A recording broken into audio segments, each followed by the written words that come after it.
ठीक है। मेरे भाइयों, आप लोग सावधान रहिए और सतर्क रहिए कि आप लोगों के साथ कहीं गलत हो तो कम से कम आप लोगों को पता चले ऐसा नहीं ऐसा होता है। आप लोग भी एजेंट को मुंह तोड़ जवाब दे सकते हैं कि जो है कोई पुलिस वेरिफिकेशन सर्टिफिकेट नहीं चाहिए होता है, और दूसरी बात है कोई मेडिकल नहीं चाहिए होता है यहाँ पे आने के लिए। ठीक है। Thank you.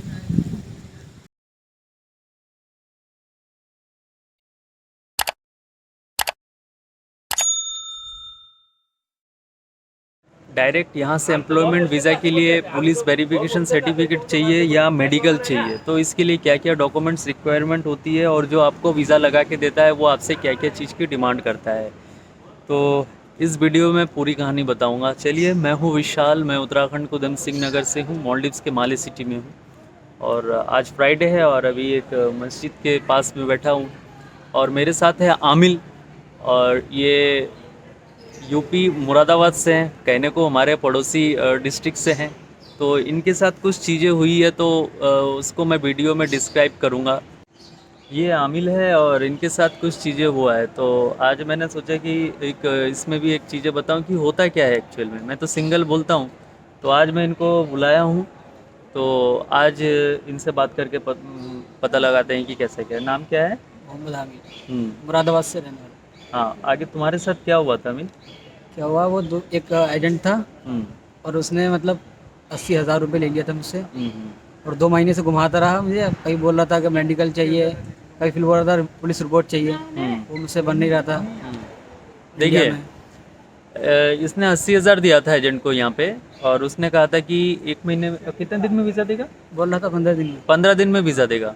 2 महीने हो गए ऐसे ही और घुमा रहा फिर था। 2 महीने हो गए, इनको कभी बोलता है कि मेडिकल चाहिए, मेडिकल रिपोर्ट चाहिए इंडिया से, फिटनेस। फिर उसके बाद कभी बोलता है कि आपका पुलिस वेरिफिकेशन सर्टिफिकेट चाहिए। वो तो 2 महीने लगा ही देता है पुलिस वेरिफिकेशन सर्टिफिकेट बनवाने में। तो उसके बाद क्या हुआ तो अमिल? फिर उसके बाद मैं यूट्यूब सर्च किया, तो फिर एक विशाल हम्म। भाई का यूट्यूब चैनल है, मैंने सब्सक्राइब किया अ, और इनसे कांटेक्ट किया। तो इन्होंने क्या हुआ, मैं ड्यूटी में रहता था उस टाइम, तो मुझे एक दिन इनका मैसेज आया व्हाट्सएप में कि सर मेरे साथ मुझे जो है आना है मालदीव, बट 2 महीने से जो है ना मुझे आजकल आजकल बोल रहे हैं आएगा। इनको ओनली सबमिशन स्लिप दिया था, वो सबमिशन स्लिप का कोई पेमेंट नहीं लगता। और कभी ये इनको कह रहा था कि जो है पुलिस वेरिफिकेशन सर्टिफिकेट के लिए बोल रहे हैं, कभी बोल रहे हैं कि आपका मेडिकल रिपोर्ट चाहिए। तो हाँ मैंने सर, एक इसको, वो ड्राइविंग लाइसेंस जो बोल रहा था न्यू है। हाँ, वो हाँ ड्राइवर बोल, लाइसेंस भी हाँ चाहिए। ड्राइविंग लाइसेंस चाहिए वो। बताओ, एक मालदीव में आने के लिए मतलब इतना तो अमेरिका में नहीं होता जाने के लिए, मेडिकल रिपोर्ट मांग रहा है, पुलिस वेरिफिकेशन सर्टिफिकेट। कोई आतंकवादी थोड़ी है जो इतनी सारी चीज़ें वेरीफाई करा के आना पड़ेगा। इस तरीके से हुआ। तो मैंने, ये काफ़ी मुझे बोलता था कि सर थोड़ा देख लो, तो मैं ना उतना ज़्यादा रिप्लाई करता नहीं था मैं तुम्हारे को शायद। फिर एक दिन इनने थोड़ी सी बताई कि सर सब लोगों को बोल दिया मालदीव जा रहा हूँ, अब अगर जा नहीं पाऊँगा तो थोड़ा सा लोग बोलेंगे कि नहीं जा दिक्कत पा हो रहा गई। हूँ। तो मैंने फिर क्या किया, मैंने इनसे फिर ना बात किया खुल के। मैंने कहा बताओ मामला क्या है। इनने कहा कि सर 2 महीना हो गया, 80,000 दिया, एजेंट कभी फ़ोन उठाता है नहीं उठाता है, और बोलता है कि आज आएगा कल आएगा, और पुलिस वेरिफिकेशन मांग रहा है। मैंने कहा वो फ्रॉड कर रहा है तुम्हारे साथ, ऐसा कोई डॉक्यूमेंट्स नहीं चाहिए होता है। उसके बाद इन्होंने मुझे नंबर दिया था, नाम नहीं बोलूँगा एजेंट का, यहीं रहता है माले सिटी में। मैंने कॉल किया, इनको कॉन्फ्रेंस में लिया। मैंने कहा कि किधर रहते हो आप? बोल रहे हैं माले सिटी में। मैंने कहा मिलना है तुमसे, मैं भी माले सिटी में हूँ, आमिल मेरा भाई है। थोड़ा मैंने झूठ बोला कि ये मेरा जो है हाँ अच्छी बात। रिलेशन में आता है, तुमने पैसा लिया और जो तुम ये डॉक्यूमेंट्स का जो है तुम डिमांड कर रहे हो, जबकि ये सब चीज़ें नहीं चाहिए होता है। तो वो फिर समझ गया कि इसको पता है। तो उसने कहा कि मैं वीज़ा दे दूंगा। मैंने कहा तुमसे वीज़ा लेना ही नहीं है, तुम बात ख़त्म करो वहीं, क्योंकि जब तुम पहले ही फ्रॉड कर रहे हो इंसान के साथ में, तुम बाद में क्या करोगे फिर? तो उसने कहा कि नहीं वीज़ा दूंगा, वीज़ा का तो पैसा जमा हो गया। मैंने कहा ओ भाई, ये जो गेम ना उसी के साथ खेलना जिनको नहीं खेलना आता है, समझ गए? जब तक वीज़ा तुम्हारा नहीं निकलता पैसे नहीं देना पड़ता है। हाँ, पेमेंट पेंडिंग स्लिप कहाँ है दिखाओ। फिर उसने थोड़ा सा हड़बड़ा गया। मैंने कहा मैं काफ़ी सालों से रहता हूँ, और मैं अब फिर थोड़ा सा लोकल जानने वाला था, तो मैंने एक दो के नाम बताया। तो उसने फिर आमिल ने अपना अकाउंट नंबर दिया, तो उसने 2 दिन का टाइम लगाया दो था। दिन का टाइम। उसने सारा पैसा वापस किया। कुछ पैसे काटे थे, कितना काटा था उन्होंने? शायद 10,000 का। 10,000 उसने काटा। मैंने कहा सबमिट अमिल का। छोड़ो, हाँ सबमिट का बोला 10,000। मैंने कहा छोड़ो, छोड़ो जो भी है। तो 10,000 काटा, बाकी का पैसा इसका रिटर्न आ गया।